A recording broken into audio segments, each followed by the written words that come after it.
The drums of Arike kingdom beat like thunder, shaking the air with their rhythm. Men stamped their feet in the dust, women ululated, and the smell of roasted yam and palm wine hung thick over the festival grounds. The annual wrestling festival was more than sport, it was pride, a test of strength that decided which warrior would stand tallest in the land. At the center of it all stood the wrestling ground, a wide circle drawn with chalk and red earth, guarded by drummers whose hands beat steady rhythms to stir the crowd's blood. The Balogun entered the square like a lion into his savanna.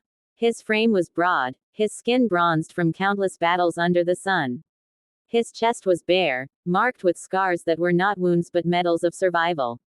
The leopard pelt across his shoulder dragged whispers in its wake, for it was said he had slain the beast with his bare hands. The people roared his name.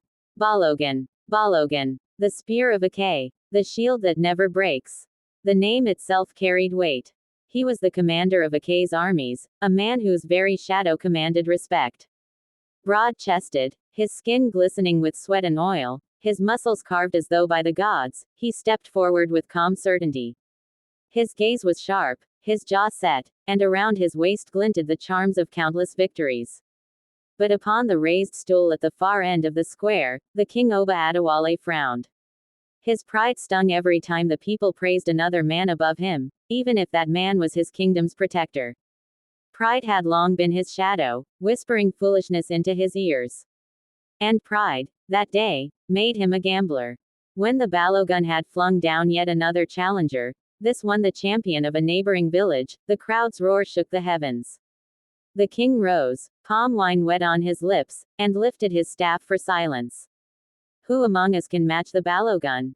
He called, voice slurred with arrogance. He wins too easily, and victory tastes sweeter when the stake is greater. Shall we make a wager? The people stilled, curious, uneasy. The Balogun stood tall, wiping dust from his arms. His eyes narrowed. What wager does Kabiasi propose? The king's gaze swept the square, and in his drunken bravado, his tongue betrayed him. If you win again, Balogun, I will give you what is most precious to me. He raised his palm toward the women's quarters, where a figure lingered in the shadows. My only daughter, Arike, the jewel of Arike kingdom. The square erupted. Gasps turned to murmurs, murmurs to shouts. Some clutched their heads, others shook in disbelief. To gamble away the princess. To speak her name like a cowrie on the floor of the market. Arike herself froze where she stood, the beads on her waist trembling. She had come only to watch, hidden behind the curtains of her father's wives, her heart secretly stirred by the spectacle of men's strength. Now, before all of Arike, she was made a wager. The Balogun's eyes moved to her, just for a heartbeat. A flicker passed between them, surprise, recognition, then something deeper, unreadable. He turned back to the king, his voice even. And if I lose? The king smirked, puffing his chest. Then you will kneel before me, here in this square, and swear that your might belongs not to yourself but to the throne. You will remain a servant forever, your name remembered only as a dog of the crown. The Balogun did not flinch. He only glanced at the waiting ground, then at the challengers already muttering among themselves. He has always known the Oba to be jealous of his fame, but he never thought he would go to this length to disgrace him in public. If Oba Adewale thought in his little mind that Balogun will cower before him, then he must be a jester. I accept, he said simply. The drummers beat louder. The dust rose higher. One by one, the strongest warriors came against him, drawn by the lure of his downfall, spurred by the thought of humbling the great Balogun. But like stalks of millet before the storm, they fell. His arms were like iron, his feet rooted like the Iroko tree. With every victory, the crowd roared louder, until even those who feared the wager began to believe they were watching destiny unfold. At last, when the final challenger lay gasping in the dust, Balogun raised his hand. His chest heaved, sweat glistening on his skin, but his eyes burned clear. He turned to the king. Kabiasi, the wager was yours. The victory is mine. The king's smile faltered, yet before the eyes of all Arike, he could not withdraw. He had spoken rashly, and his word was bound in honor. To deny it would be to expose himself as a coward before his people. The drums slowed to a hush. Arike's heart thundered in her chest as the people parted, their gazes falling on her. She was the king's pride, the jewel of the palace, her hand sought by nobles and princes. And now, because of her father's arrogance, she was to be given away like spoil of war. Her eyes lifted to Balogun's once more. His gaze was steady, unreadable, yet something in it held her fast, something that felt less like triumph and more like inevitability. The people cheered his name again, their voices rising into the night. But Arike's world had shattered. For that was the night the daughter of a king became the prize of a warrior. The night of foolish wager bound her fate to Balogun of Arike. The journey from the palace to Balogun's compound was short, yet for Arike, it felt endless. The drumming and cheers of the wrestling grounds still echoed in her ears, but inside her heart, there was only silence. Her maidens wept quietly behind her, carrying the few things she was allowed to bring. Balogun rode ahead of her, not looking back. His horse stride was steady, each step firm, as though he carried no weight for the fact that a woman's life had been uprooted by his victory. When they entered his compound, the world shifted. It was a palace in its own right. High mud walls, wide courtyards lit by oil lamps, and the scent of burning incense drifting through the night. Drummers sat at the gates, playing a slow rhythm of welcome. Servants prostrated at Balogun's feet. But it was the women who made Arike's heart tighten. They stood waiting in the courtyard, his wives and concubines. 3 wives in heavy wrappers and coral beads, their faces painted with pride and disdain. 8 concubines, each more adorned than the other, their eyes sharp with curiosity and jealousy. Balogun raised a hand. This is Arike, daughter of the king. She enters this house tonight. The women murmured. Some curtsied, some only watched. Then Moronk, the first wife, stepped forward.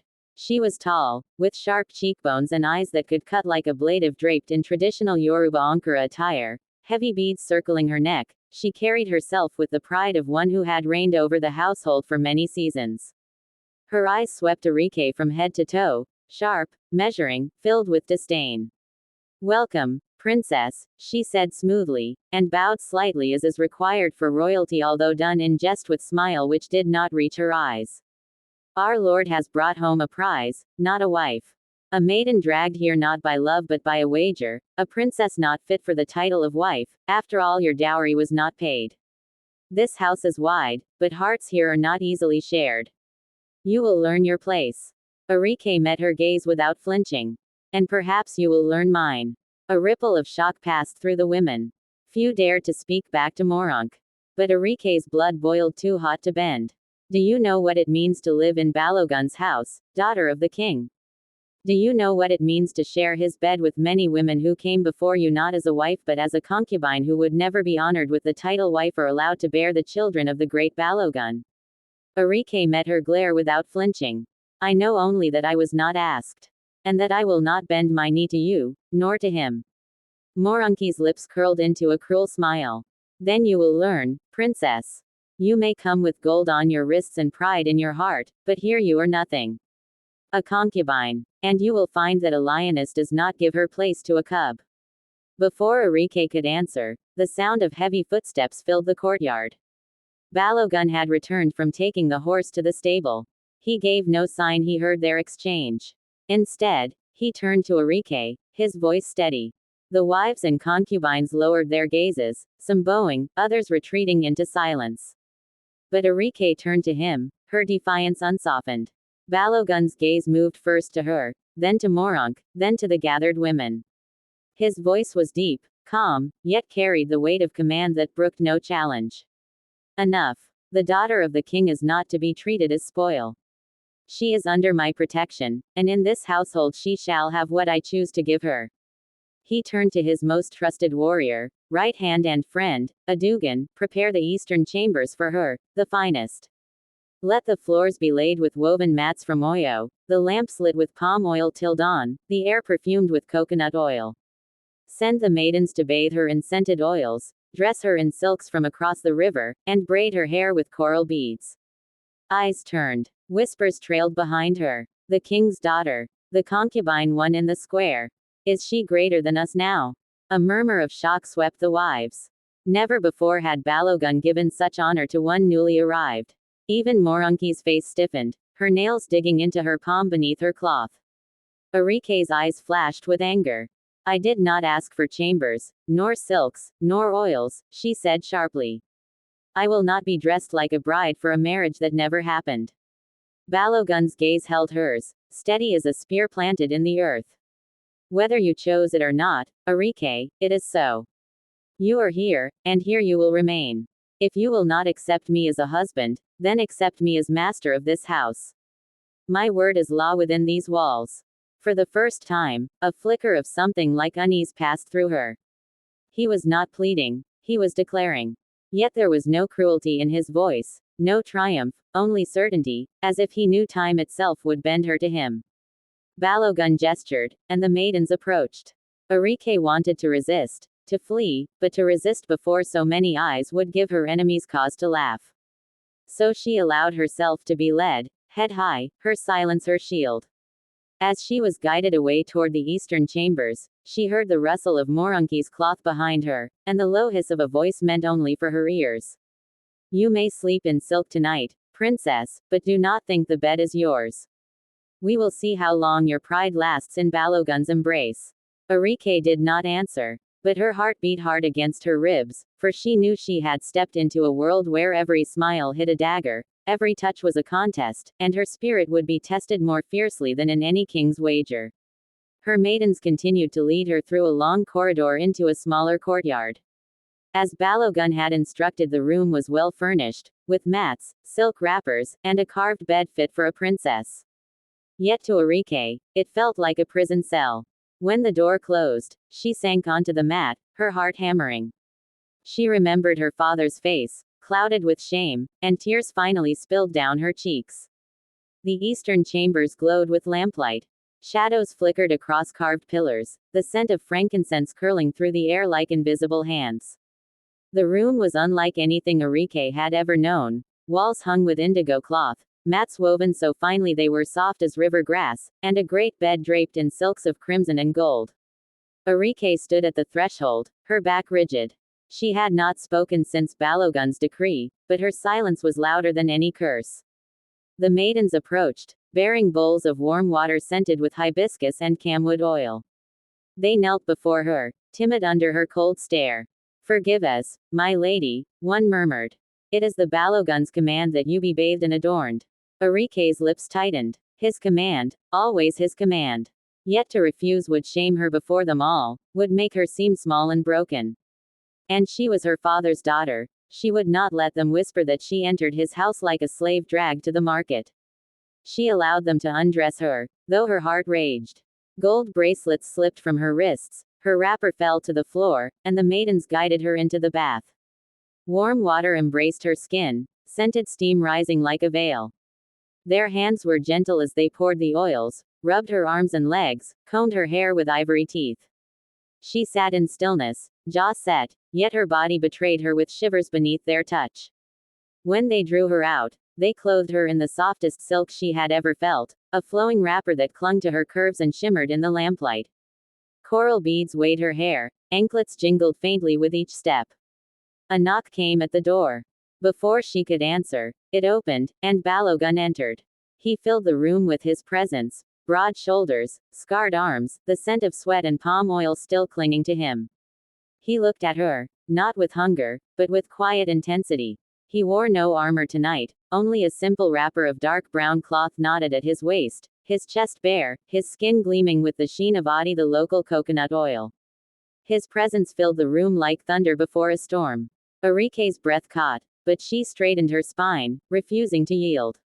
The maidens bowed low, retreating quietly until the two of them were alone. Silence stretched, taut as a bowstring. Balogun's eyes traveled over her, slow and deliberate. Not as a man appraises a prize, but as a hunter studies a flame he knows could burn him if he reaches too quickly. You are as the moon tonight, he said softly, his voice a deep rumble. Distant, untouchable, yet lighting all that falls beneath your gaze. Arike's lips curled into a sharp smile. And like the moon, I will never be yours to hold. Balogun stepped closer, unhurried, his eyes never leaving hers. You are here in my house, in my chamber, in my silks. You say you are not mine, yet every moment draws you deeper into my world. Even your defiance belongs to me. Her pulse quickened, though she fought to still it. I belong to no man. Not you, not even my father who wagered me like a goat at market. If you think this room, these oils, these silks will soften me, you mistake me. Balogun paused before her, so near she could feel the heat of him. His hand lifted, slow as dawn, until his fingers hovered just above her cheek. He did not touch, only let the space between them burn with the nearness. I will not force you, Arike, he murmured. I have conquered kingdoms with my spear. But you are not a land to be seized. You are a fire to be tended, until it chooses to warm me instead of scorch me. Her breath shuddered, her body betraying what her lips denied. She turned sharply, stepping past him, moving to the bed. She sat, spine stiff, the silk pooling around her legs like a river of blood. If you expect me to lie beneath you tonight, Balogun, you will be disappointed. He gave a low laugh, not mocking, but rich and deep. Then I will lie beside you instead. And he did. Without removing the cloth from his waist, without reaching for her, he stretched across the bed, his great frame settling upon the mats, his arm draped casually behind his head. His nearness was overwhelming, his scent, coconut oil, gunpowder, and smoke, filling her lungs. Yet he made no move to touch her. The silence stretched again, thick with tension. She lay stiff as a bowstring, every nerve alight with the knowledge of him so close. Minutes passed, perhaps an hour, and at last, against her will, her body eased, her breathing slowed, and sleep crept upon her in spite of herself.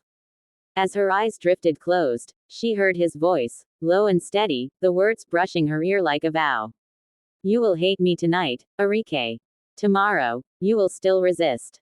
But the day will come when you will no longer fight me, and when that day comes, it will not be because I conquered you. It will be because you chose me.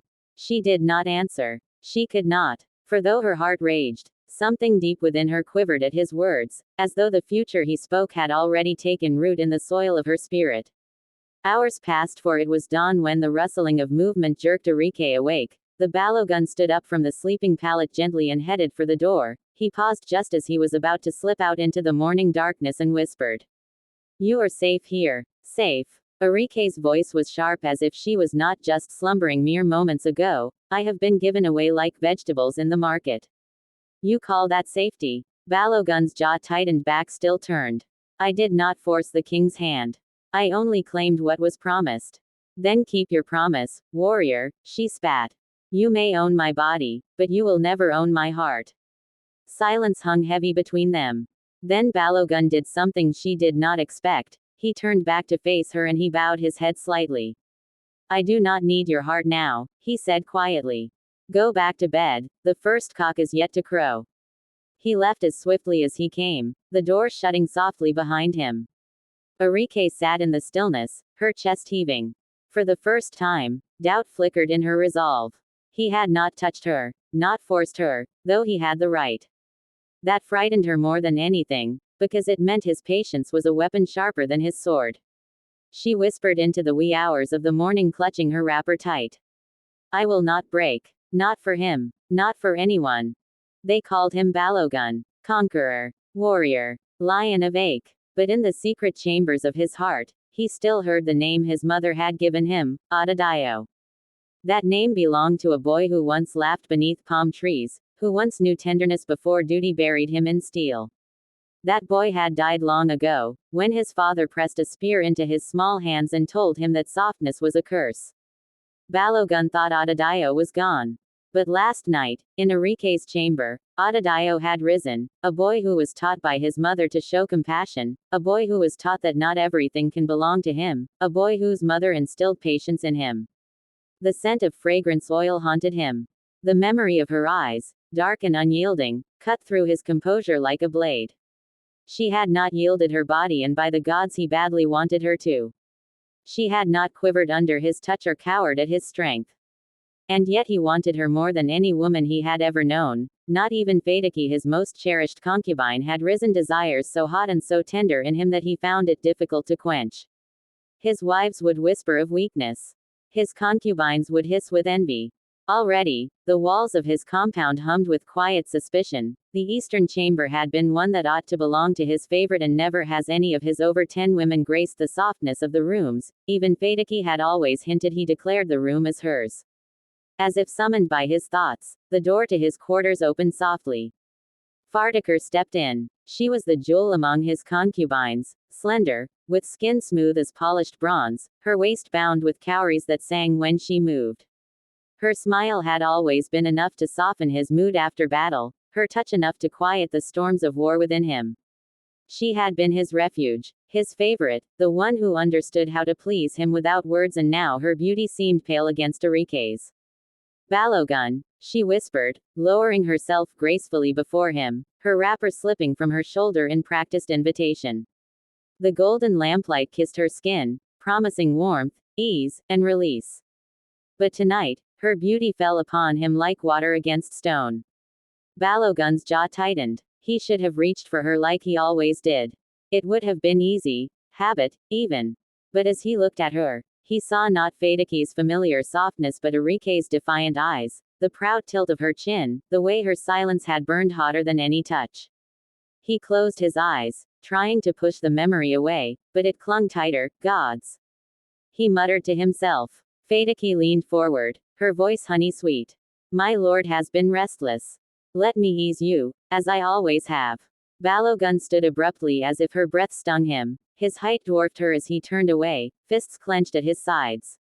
No. His voice was low, raw. Fedeki froze, stunned. In all the years she had belonged to him, he had never once denied her. My lord, she whispered, hurt flickering in her eyes. He could not face her. He could not face the weakness in himself. Go, he commanded, his tone sharp as a blade. The silence stretched. Then, slowly, Fedeki gathered her wrapper across her chest, her face clouded with confusion and wounded pride. She bowed, but her eyes lingered on him, searching, questioning. When she finally slipped out of the chamber, the air seemed heavier. Balogun pressed a hand to his chest, his breath uneven. He had turned away comfort and release, turned away ease, all because of her. Arike. He could almost feel hate towards her, yet he cannot bring himself to hate her despite her denial of him. He cursed under his breath. She had bewitched him without lifting a finger. She would conquer him without surrendering anything if he did not act fast. For the first time in his life, the great Balogun did not know if he was the master of his own heart, or a prisoner to it. The compound lay quiet under the weight of the night.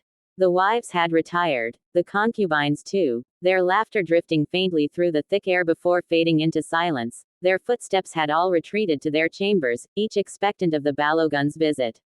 Only the chirping of crickets and the distant hoot of an owl broke the stillness. The servants and day-working guards had also retired for the night. Arike sat on her mat, braiding her hair by the light of a small oil lamp. Choosing to lay on the soft sleep pallet filled with furs and silks that was just changed that morning would only mean she has resigned herself to her fate and is now enjoying the luxuries of a kept woman. She had spent the day ignoring whispers, avoiding pointed stares, and refusing to let bitterness consume her. She had chosen to have her day meals in solitude. Yet beneath her calm face, anger simmered like fire beneath clay. The door creaked. She did not look up, but she knew. His presence filled the room before his shadow touched the floor. He stood tall in the doorway, his chest bare, his wrapper tied low around his waist. His skin glistened faintly with the oil of warriors, and the faint scars that lined his arms spoke of countless battles. You sit awake, princess, he said, his voice deep and even. I do not sleep in cages, Arike replied without lifting her eyes.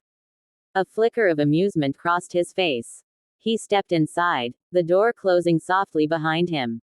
This cage, as you call it, is finer than most palaces. Finer, perhaps, she said, pulling her braid tight, but still a prison. He moved closer, his footsteps steady. Do you always speak with such sharpness? Do you always steal what does not wish to be taken? She replied, voice tight. His jaw tightened. He had faced warriors with spears drawn, yet this petite woman who had the softest skin he had ever seen cut him deeper with words than any blade could. I did not steal you, he said firmly. I claimed what was promised by your father's word. Arike finally turned to him, her eyes burning like embers. A father's folly is not a daughter's sin. If you were a man of true honor, you would have refused such a prize. Silence stretched. Balogun's eyes darkened, not with anger, but with something heavier, conflict. Do you think me dishonorable, Arike? I think you are a man who has conquered every battle but the one that matters most. And what battle is that? His voice dropped low, a challenge. The battle against his own pride. For the first time, Balogun did not have an answer.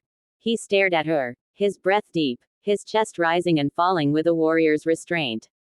He had taken kingdoms, subdued rivals, and silenced enemies with a single swing of his blade.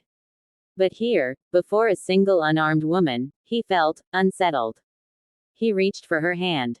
Not with force, but gently, like a man testing the patience of a flame. Arike froze. Her body trembled, not with fear, but with something she refused to name. Slowly, she withdrew her hand, tucking it into her wrapper. You may command armies, Balogun, she said softly, almost a whisper. But you will not command me. For a long moment, he studied her. Then he nodded, as though acknowledging a worthy opponent.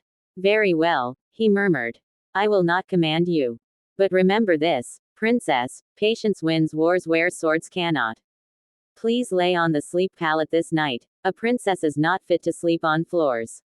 He turned and left her chamber without another word. Arike sat frozen, her heart pounding, her breath unsteady. She pressed her hand against her chest, cursing the way her body had betrayed her when his fingers brushed her skin. In the silence of the night, she whispered fiercely to herself. I will not yield. I will not, even though she could feel her defense weakening. Because deep in her heart, a seed had been planted, a dangerous seed she was too proud to admit had begun to grow. The morning sun poured into Balogun's courtyard, lighting up the bustle of women at work. Mortars pounded yam, clay pots steamed over open fires, and the wives sat in their corner weaving raffia. But the center of the compound felt different. Servants carried trays of silks from Oyo, ivory combs from Benin, golden bangles from across the great river. Balogun had ordered them all, treasures fit for a queen, and each one was carried into Arike's chamber. Some of the servants gasped in awe. Ah, see this silk. Only a princess of Oyo would wear such finery. And these beads. Surely the Balogun favors you, mistress, above all. But Arike's face was still, her hands folded neatly in her lap. When Balogun entered, towering in the doorway, she did not rise, did not smile. I brought these for you, he said simply, his voice heavy with intent. Arike's eyes swept over the treasures, then back to him. Are these your weapons now, Balogun? Trinkets instead of swords? He frowned. But they are gifts of honor. She replied, her tone sharp. One does not soften a prison by painting its walls with gold. The servants lowered their heads quickly, terrified of her boldness. But Balogun did not rage. He only stood there, studying her, as though every word she spoke forced him to confront something within himself. You wound me, Arike, he said at last, his voice low. She lifted her chin. Then perhaps you will learn how it feels, for once, to bleed. His jaw tightened. No one spoke to Balogun this way. Not chiefs, not enemies, not even kings. Yet instead of striking anger, her defiance stirred something else inside him. That evening, as the wives and concubines gathered in the women's court, the air crackled with jealousy. Fataki, her voice laced with venom, spoke loud enough for all to hear. So the princess rejects his gifts. A foolish move. Perhaps she does not know. Men grow tired of prideful women. Moronk sipped her palm wine and smirked, looking towards Arike, raising her voice to be sure she'll hear her. Pride is all she has left. When that crumbles, she will beg for his favor, as we all once did. Their laughter stung, but Arike sat apart, unbothered. She bent low, helping a servant girl peel cocoyam, her delicate fingers working without complaint. The younger concubines watched in awe. A princess, stooping to share in the labor of servants. And Balogun, watching from afar, felt something twist inside him. Later, under the silver glow of the moon, he approached her again. She was seated outside her chamber, singing softly to the children of the compound, telling them a folktale of the tortoise and the leopard. Her laughter, warm and unguarded, lit the night in a way no treasure could. Balogun's voice broke the spell. Why do you give your smiles to children and strangers, but never to me? Arike's eyes met his, calm and unyielding. Because they do not ask for what they have not earned. The children scattered, sensing the storm in the air. Balogun stood before her, the great commander of Arike, a man before whom armies trembled. Yet her words stripped him bare, left him standing not as a conqueror, but as a man, wanting, waiting. And for the first time in his life, Balogun felt powerless. He turned without another word, retreating into the shadows. Arike watched him go, her heart beating faster than she wished. The days rolled by in a haze of whispers and quiet hostility. Arike moved through the compound like a shadow, dignified, untouchable, but always watched. Every step she took, every word she spoke, seemed to stoke envy in the hearts of the other women. Fedaki burned the hottest. Once Balogun's favored concubine, she now felt her place slipping. His eyes lingered less on her, his laughter no longer answered her songs. All his silence, all his attention, seemed to turn toward the proud princess who refused him. If she does not bow to him, why should he linger by her door? Fedaki hissed to Morunk one evening. Morunki's lips curved in a cold smile. Because the hunt excites the lion. But lions tire when prey does not yield. And if the prey is taken away? Fedaki asked softly, her voice trembling with malice. That night, while the compound slept, Fedaki bribed a servant girl.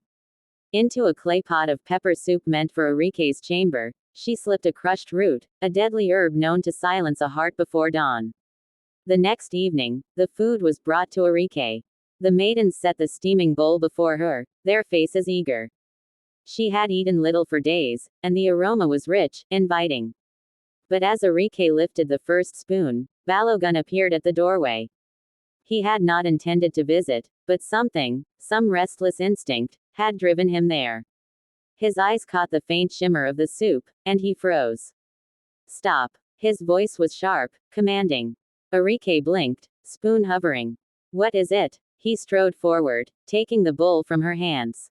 His nose lowered to the steam, his warrior's instincts prickling. He dipped a finger, touched it to his tongue, and spat it out at once. The maidens gasped. Kabiasiu. Balogun's eyes hardened like steel. Poison. The room erupted into cries. Arike stood frozen, shock written across her face. For a moment, the reality of death brushed close, how easily her life could have ended. Balogun turned to the guards outside, his voice thunderous. Find the hand that brought this food.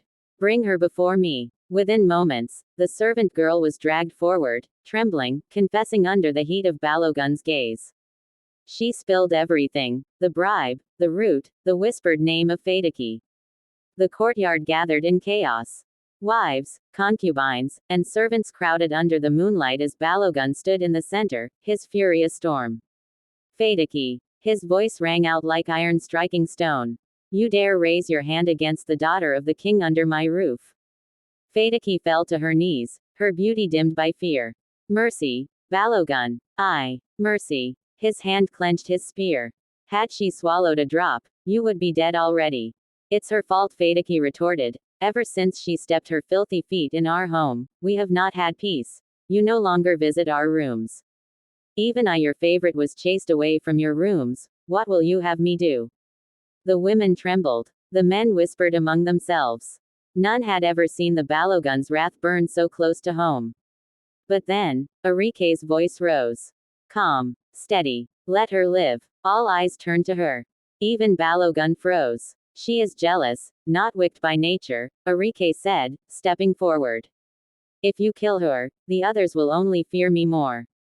Fear turns hearts darker than envy. Release her. Balogun's chest heaved, his rage battling with her words. But slowly, his grip loosened on the spear. He turned his gaze back to Fedaki, his voice low and dangerous. Go. Leave this house before dawn. Never set foot here again. Fedaki collapsed in tears, but the guards dragged her away. When the courtyard emptied, Balogun turned to Arike. His eyes, still burning with fury, softened as they met hers. You would have spared the one who wished you dead. Arike lifted her chin. Because killing her would have proved her right, that I am only a curse in this house. I will not give them that victory. Balogun stared at her, silent.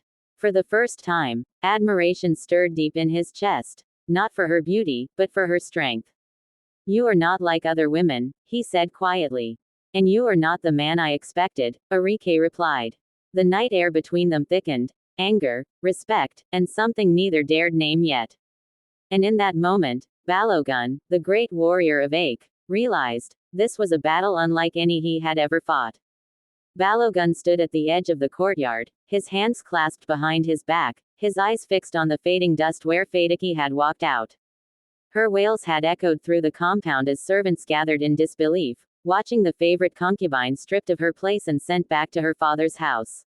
He had not flinched. His word was final. But inside, he burned. The wives whispered, their veiled satisfaction poorly hidden. The concubines murmured like restless birds, their envy sharpened by fresh opportunity. And in every corner of his house, servants buzzed with the same question. Who was this Arike, that Balogun would turn his face from all others? The sound of soft footsteps drew his attention. Balogun, his oldest companion and advisor, approached with the quiet dignity of a man who had walked beside him through wars, victories, and betrayals. His head was bald, his frame lean, but his eyes held the wisdom of one who had seen kingdoms rise and fall. Balogun, Balogun greeted, bowing slightly. A word, if the Lion of Arike will hear it. Balogun's jaw tightened. You may always speak, Balogun. The old man's gaze flicked to the gates where Fadiki had departed, then back to his lord. The women of this household are restless. You have banished the one they know is your favorite. And all for the sake of the king's daughter. Balogun's chest rose with a sharp breath, but he said nothing. Balogun stepped closer, lowering his voice. Do you not see it? They are circling like wolves, my lord. The wives, the concubines, they taste blood. And the reason, the spark at the center of this fire, is Arike. Balogun turned on him, eyes flashing. Speak carefully, Balogun. But the old man did not flinch. I deeply care for you, my lord, is why I talk this way. I have followed you into battles where men refused to march. I have watched you break kings. But never have I seen you undone like this, by a woman whose bed you have not even shared. The words struck him like a spear. Balogun pressed on. You are obsessed. You move her into the best chambers of silk and gold, you send her in oils fit for a queen, and you send away those who displease her. All these you have done, yet you have not tasted her as a man should, nor claimed her as was rightfully yours. What is it, then, that holds you? Do you not fear she will be your ruin? Balogun's fists clenched at his sides. Images of Arike flooded him. The proud defiance in her eyes, the soft tremor in her breath when he touched her chin, the stubborn silence that spoke louder than words. She had not yielded, yet she had conquered him. She is unlike any woman I have known, he admitted hoarsely. Her fire burns against me, and yet I crave it. I cannot cast her aside, Balogun. I cannot. Balogun's face softened with pity. That is the danger, my lord. Desire is a flame, but obsession is a pyre. If you do not master it, it will master you. Return her to her father before she becomes your doom. The people already whisper that you are bewitched. Silence stretched between them, broken only by the distant sound of women's voices in the compound. Balogun turned away, his broad back tense. You would have me appear weak. To win her and then return her like spoiled fruit. I would have you remain master of your house, Balogun replied firmly. I would have you keep your throne secure. A warrior may fight kingdoms, but no man can fight the poison of jealousy within his own walls. Balogun's eyes narrowed. You fear my wives. You fear my concubines. But you do not understand. Balogun, Arike is mine. She will be mine in truth. And when she surrenders, none shall stand against us. Balogun sighed deeply, bowing his head. Then may the gods keep you, Balogun. For if you are wrong, even your sword will not save you. Balogun was left alone, staring into the dust, the old man's words echoing louder than the drums of Arike. Obsession is a pyre. And though his heart raged, a sliver of doubt wormed its way into his chest. The compound was quieter than usual that night. After the storm of poison and banishment, even the wind seemed to tread lightly. The women whispered in corners, the servants moved swiftly, and the children hushed their play. But in Arike's chamber, silence was a shield she clung to. She sat by the window, the moon's silver light spilling across her face, her long hair tumbling down her back. She was lost in thought, replaying the moment Balogun had spat out the poison. The sight of his fury, the raw power of his voice, still echoed in her chest. She told herself it was fear. Only fear. But when the door creaked open, and his tall frame filled the room, her breath caught in her throat. Balogun, she said, her tone sharp, though her pulse betrayed her. It is late. What do you want? He stepped inside, closing the door behind him. His eyes did not waver from her. I want to see the woman who faced death without trembling. The woman who spoke mercy for her enemy when vengeance was in my hand for her. Arike rose to her feet, chin lifted. You should not be here. It will only fuel their gossip. Let them gossip, he said, his voice low, husky. I care nothing for their tongues. Tonight, I care only for yours. The words slipped into her ears like fire. She turned from him, walking toward the window, her back stiff. You cannot think me so easily won, Balogun. I will not be another jewel in your crown, another conquest to boast of. He moved closer, each step measured, his presence filling the room. I do not boast of battles I cannot win, Arike. And you, his hand brushed lightly against her arm, barely touching, yet searing, you are the only battle that has ever left me undone. Her breath hitched, though she tried to mask it with defiance. Undone. You, the great Balogun of Arike, conqueror of kingdoms. He leaned closer, his lips near her ear. Yes. Before you, I am no warrior. Only a man who burns.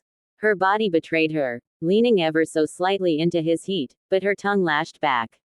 Then burn, Balogun. Burn alone. His hand caught her wrist, not harshly, but with the weight of a man who commanded armies.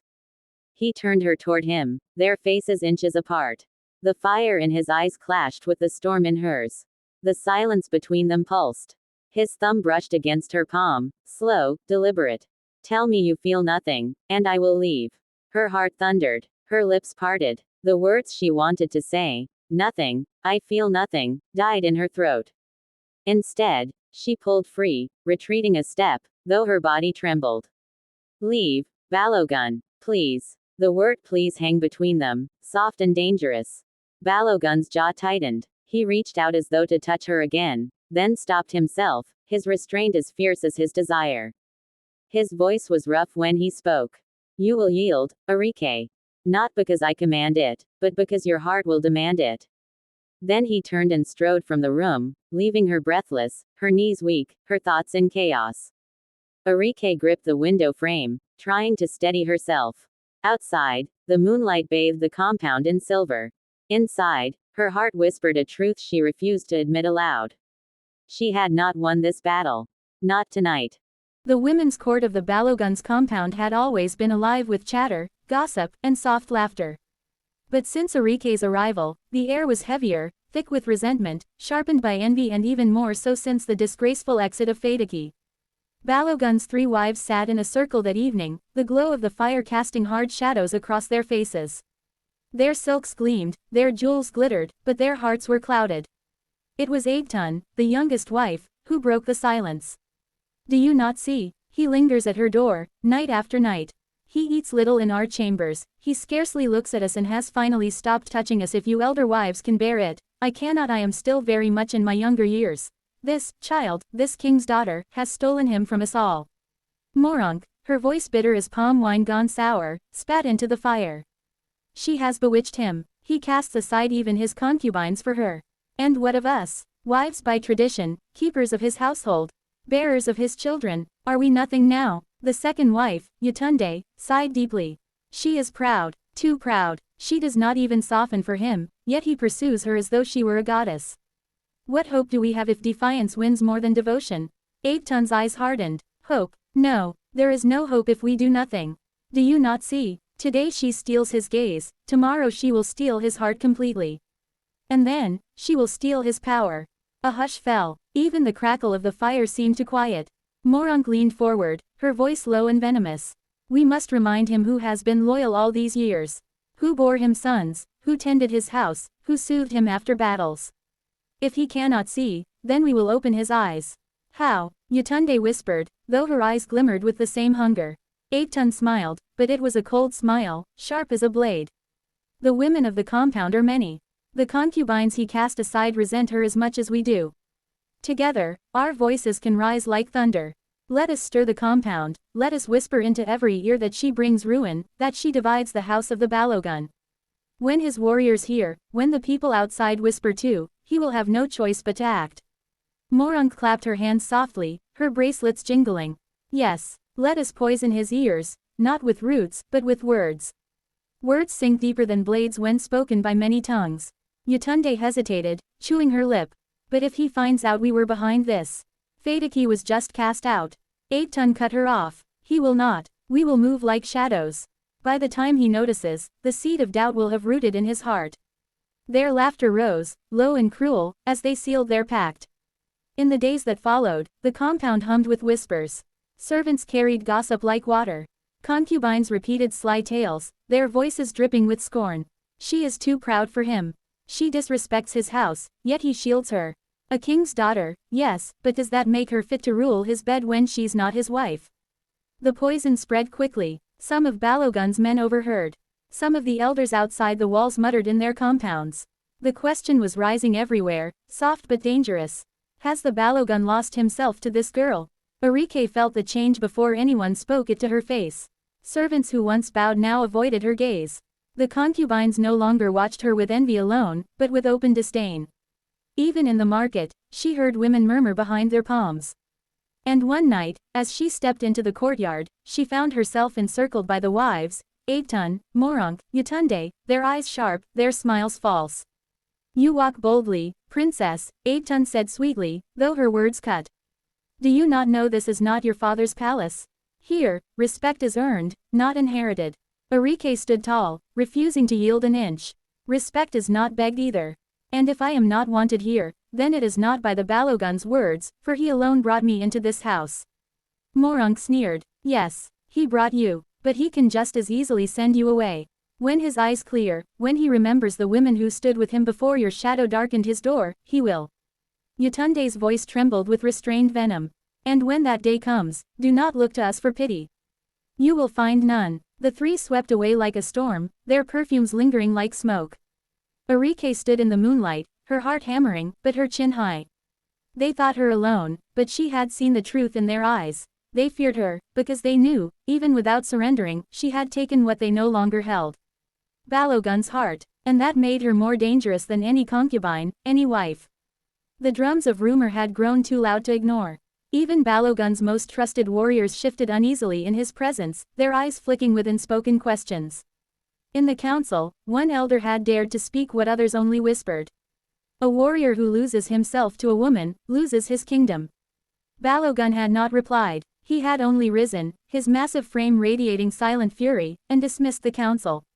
But as he rode back to his compound, the words gnawed at him. It was true, he was losing himself. And the woman was Arike. Her chamber was lit by a single oil lamp when he entered, the glow dancing across her skin.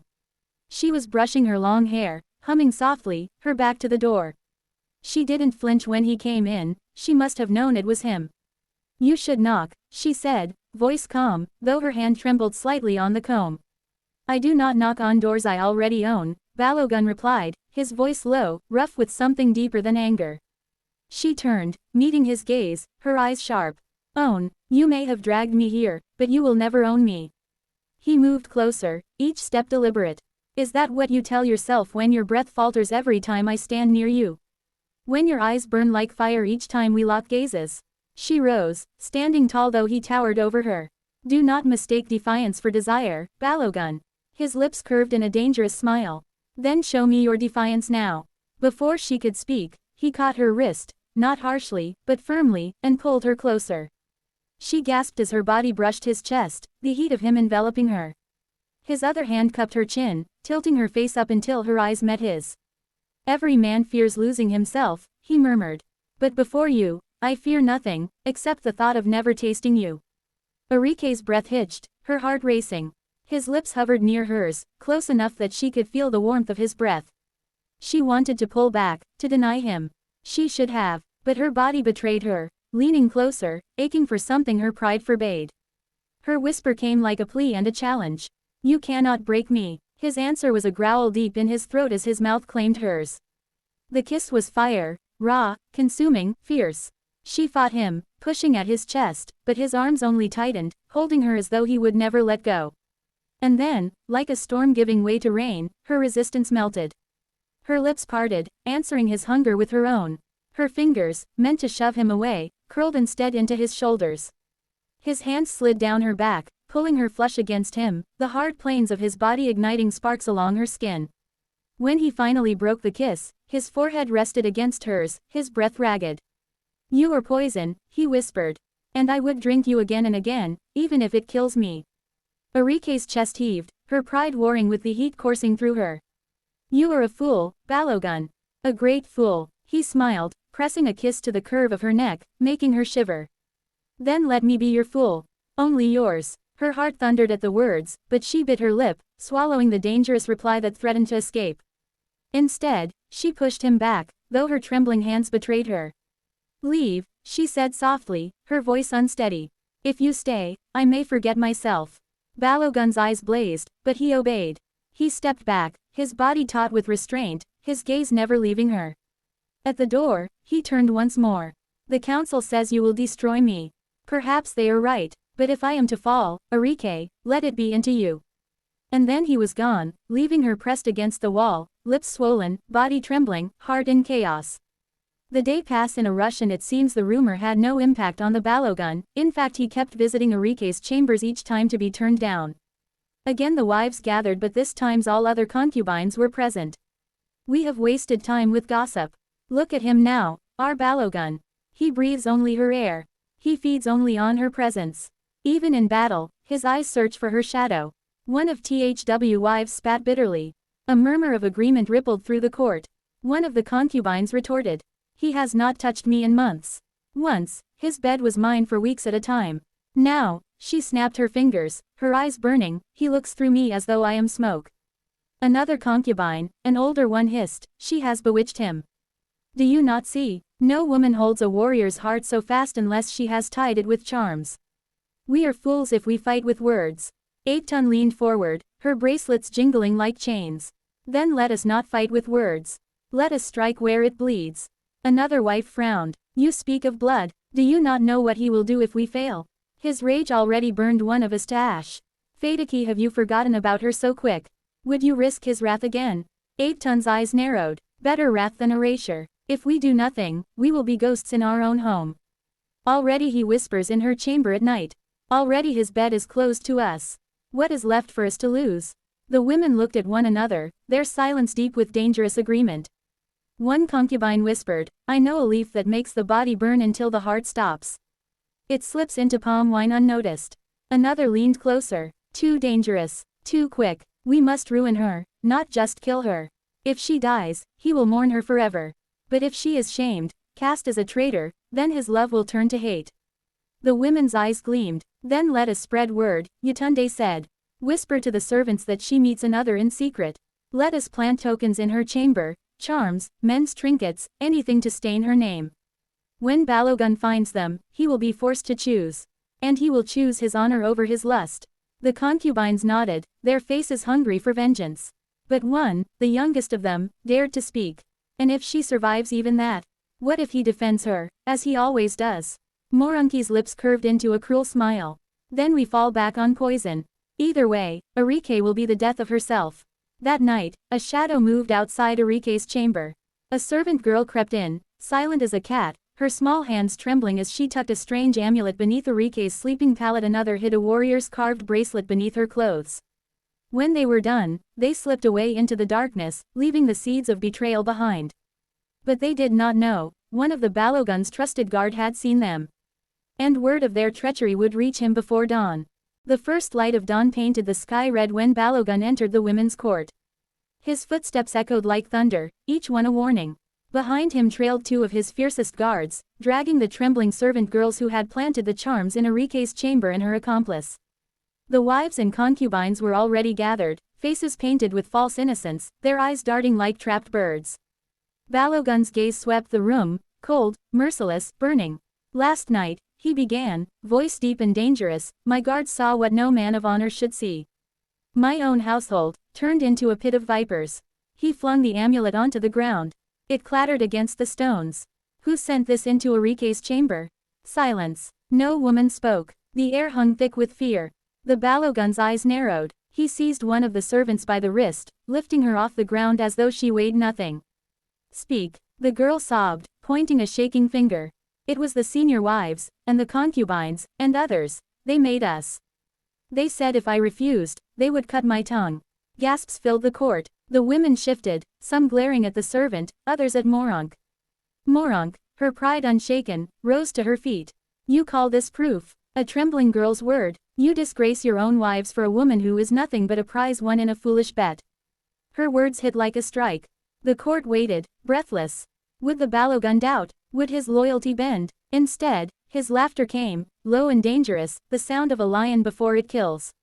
A foolish bet, you say? He stepped closer, towering over Moronk until her defiance wavered. Then call me a fool, for I claim my prize with my life. Arike is not my concubine. She is not a shadow in my bed. She is my heart. Gasps rippled through the court like wind through dry grass. Balogun turned, his voice rising like the clash of steel. Hear me all of you, wives, concubines, and servants. From this day, I cast you free. Return to your father's houses. Return to the lives you once knew. But know this, Arike alone remains. She is my wife, she will be my wife and my only wife, before gods and men. Chaos erupted. The wives wailed in outrage, the concubines shrieked, some cursing Arike, others begging Balogun to reconsider. But his guards herded them out at a sign from the Balogun, their pleas swallowed by the morning air. Through it all, Arike stood silent, her hands pressed against her chest, her eyes wide with shock. When the chamber was empty, Balogun turned to her. His chest rose and fell, his face still carved from battle rage, but his eyes burned only for her. I have broken the walls of tradition for you, he said, voice low, rough with both fury and longing. The council will rage, the elders will call me mad. But I will not bend. You are mine, Arike. Only mine. Her lips trembled. Why would you risk everything, for me? He stepped closer, cupping her face in his calloused hands, his touch surprisingly tender. Because, he whispered, brushing his lips over hers, without you, even victory tastes like ashes. And then he kissed her, not as a conqueror, not as a captor, but as a man surrendering to the one woman who had undone him completely. This kiss was softer, deeper, searing with devotion rather than hunger. Her body melted against his, and though pride still flickered in her chest, her heart began to betray her at last. When they broke apart, she whispered, barely audible, you are still a fool, Balogun. He smiled against her lips. Then I am your fool. Forever. The women's court was silent now. The voices of jealous wives and discarded concubines had been swept from the compound like dust before the wind. Yet Arike lingered in her chamber, her heart still pounding.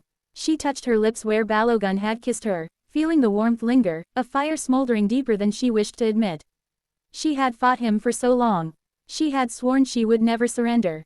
Yet here she was, trembling, not from fear, but from desire she could no longer bury. The heavy doors creaked open. Balogun entered, still in his warrior's robes after attending a council meeting with the elders, his chest gleaming with the sweat of fury and passion. His eyes locked on her as though the rest of the world had vanished. Arike rose, intending to speak, to scold, to push him back into the role of conqueror. But her voice betrayed her. Instead, a soft whisper escaped her lips. Why me, Balogun? Why do you choose me above all others? He crossed the room in 3 strides, his hand rising to brush against her cheek. His thumb traced the curve of her jaw, calloused yet gentle. Because when I look at you, he said, voice rough with truth, I am not Balogun the warrior, or Balogun the conqueror. I am simply a man who cannot breathe unless you are near. Her resistance shattered. Arike's breath caught as he leaned in, their lips meeting once more, no longer a battle of wills, but a yielding, a surrender that sent fire coursing through her veins. She pressed against him, her hands gripping the strength of his shoulders, feeling the heat of his body as though it were her own. He lifted her effortlessly, cradling her as though she were both queen and captive. She gasped as he laid her upon the sleepong pallet, the silken sheets cool beneath her burning skin. His eyes roamed her face, reverent, hungry, as though memorizing every breath she took. You are mine, he murmured, kissing her throat, her collarbone, each touch setting her aflame. For so long, she whispered, her voice breaking, I swore I would never belong to you. Her fingers tangled in his hair, pulling him closer, her body arching to his. But now, she gasped as his lips claimed her again, deeper, fiercer, now I fear I will never belong to anyone else. Their passion became a storm, her walls crumbling, his triumph complete not in conquest, but in love freely given. The room filled with the sound of their breathing, the rustle of sheets, the heat of bodies no longer at war but bound together in fierce devotion. When at last they lay entwined, the night deep around them, Balogun pressed his forehead to hers. You have undone me, Arike, he whispered. The warrior who has never bent to sword or crown bends now, to you. Arike closed her eyes, her lips curving into a small, trembling smile. For the first time, she did not fight the truth. She let it claim her. And in the quiet of that night, the Balogun did not triumph as conqueror, he triumphed as a man finally loved, and the remaining servants and guards in the household smiled and gossiped in the corners of the compound. Finally the proud and defiant princess surrenders to the master of the household. The fire in the hearth had burned low, casting the chamber in a soft golden glow. The air smelled of wood smoke, musk, and the lingering sweetness of their passion. Arike lay curled against Balogun's chest, her skin glowing against the hard planes of his body. His arm rested around her, possessive yet gentle, as though she were a treasure he had finally claimed and would never release. For the first time since she had been dragged into his household, Arike felt no chains. She was not captive, not conquered, she was wanted. She traced the scar that cut across his chest, her fingers lingering on the rough line. This one, she asked softly, who gave it to you? Balogun looked down at her, a rare smile tugging at his lips. A rival clan chief. He thought he could strike me down when I was 17. I buried my spear in his heart before the wound even closed. Her fingers lingered there, her eyes lifting to meet his. And this one, she asked, touching another scar near his side. That, he said, his voice rough with amusement, was a wild boar. Nearly gutted me before I killed it. Her lips curved into a small laugh, the sound like music in the quiet chamber. You are made of scars, Balogun. Yet you carry them as though they were jewels. He caught her hand, pressing her palm flat against his chest where his heart beat steady and strong. Scars are the proof of survival, he murmured. Then he lifted her chin, his gaze fierce, unwavering. But you, Arike, you are the only mark one have ever welcomed. You wound me without a blade, and I beg you never to heal it. Her breath hitched, her heart tumbling against her ribs. His words sank deep, breaking what little resistance she had left. You speak as though I have bewitched you, she whispered, though her lips trembled as his hand slid to cup her cheek. You have, he said simply, his mouth brushing hers. No spell but your spirit. No magic but your fire. She kissed him then, not in defiance, not in reluctant surrender, but in fierce hunger. Their mouths met with urgency, her body arching into his as though it had always belonged there. His hands roamed her with reverence and heat, memorizing every curve, every breath. Balogun, she gasped as he pulled her beneath him, the world narrowing to the fire of their bodies entwined. He pressed his lips to her ear, his voice low, guttural, shaking with need. Say my name again, Balogun, she whispered, then louder, breathless, until it became a plea, a cry, a chant that filled the chamber as passion consumed them once more. When the storm of their love finally ebbed, they lay tangled in the sheets, breathless, sated, and utterly undone. Arike rested her head on his chest, listening to the thunder of his heart. For the first time, she allowed herself to whisper what she had never dared before. You are not just my captor, she said softly. You are my choice. Balogun's breath caught. He pressed a kiss to her hair, his arms tightening around her as though he would shield her from the world itself. Then I am a man blessed beyond kings, he murmured. And in the quiet night, with the kingdom whispering beyond their walls, the warrior and the maiden bound themselves together with a love that burned brighter than any fire, stronger than any vow. The compound slept in silence, but within Balogun's chambers, time seemed to hold its breath. Arike stirred awake to find Balogun watching her. His hand rested lightly on her hip, fingers tracing idle circles on her skin as though to remind himself she was real. You stare as though I might vanish, she whispered, voice husky from sleep. He smiled faintly. Perhaps I fear you are a dream. For all my victories, all my battles, I never imagined my heart would be captured so completely. Her chest tightened at the words, and she shifted closer, pressing her palm to his jaw. The rough stubble beneath her touch made her smile. And what will the great warrior do if his dream turns into a curse? His eyes darkened. Then let me be cursed forever. They kissed again, slow and tender this time. No battle, no storm, just the quiet certainty of belonging. But beyond the walls of their chamber, whispers stirred like snakes in dry grass. The discarded wives, even though sent out of the household of Balogun, they still huddled in corners of the compound and outskirt of the gate, their voices hushed but sharp with venom. They watched the way Balogun no longer glanced their way, how he passed by as though they were shadows. His gaze belonged to her, to Arike, the maiden who should never have been more than another concubine. And in the marketplace, the market women muttered of imbalance. A warrior who dismissed wives and concubines alike for a single woman was no longer guided by reason, but by dangerous obsession. The king, humiliated by the bet that had cost him his daughter, nursed his pride in silence, his heart blackening with schemes of revenge. Yet in Balogun's chambers, none of this mattered. After their lovemaking, Balogun sat with Arike in his arms, her back pressed to his chest as he combed his fingers through her hair. "I will send the other servants away soon," he murmured. "All of them. My heart is no longer divided." Arike's breath caught, though she said nothing. Deep inside, a tangle of emotions warred within her, relief, fear, desire. For every kiss that melted her resistance, another thought whispered, what storm will follow when the kingdom learns of this? She turned in his arms, her lips brushing his collarbone.